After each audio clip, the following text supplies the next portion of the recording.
1866 ബ്രഹ്മസമാജം രണ്ടായി പിളർന്നു. 1866 ബ്രഹ്മസമാജം രണ്ടായി പിളർന്നു.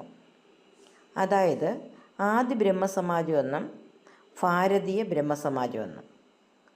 ആദി ബ്രഹ്മസമാജത്തിന് നേതൃത്വം നൽകിയത് ദേവേന്ദ്രനാഥ ടാഗോർ. ഭാരതീയ ബ്രഹ്മസമാജത്തിന് നേതൃത്വം നൽകിയത് കേശവ് ചന്ദ്രസൻ. ബ്രഹ്മസമാജത്തിൻ്റെ ബൈബിൾ എന്നറിയപ്പെടുന്നത് ബ്രഹ്മോധർമ്മ. ഇത് രചിച്ചത് ദേവേന്ദ്രനാഥ ടാഗോറാണ്. ബ്രഹ്മോധർമ്മയാണ് ബ്രഹ്മസമാജത്തിൻ്റെ ബൈബിൾ എന്നറിയപ്പെടുന്നത്. ഇത് രചിച്ചത് ദേവേന്ദ്രനാഥ ടാഗോറാണ്. ഇത് മലയാളത്തിലേക്ക് തർജ്ജിമ ചെയ്തത് ഡോക്ടർ അയ്യത്താൻ ഗോപാലൻ. ഇത് ബ്രഹ്മസമാജത്തിൻ്റെ അടിസ്ഥാന തത്വങ്ങൾ പ്രതിപാദിച്ചുകൊണ്ട് രചിച്ച കൃതിയാണ്. ബ്രഹ്മസമാജത്തിൻ്റെ അടിസ്ഥാന തത്വങ്ങൾ പ്രതിപാദിച്ചുകൊണ്ട് രചിച്ച കൃതിയാണ് ഇത്.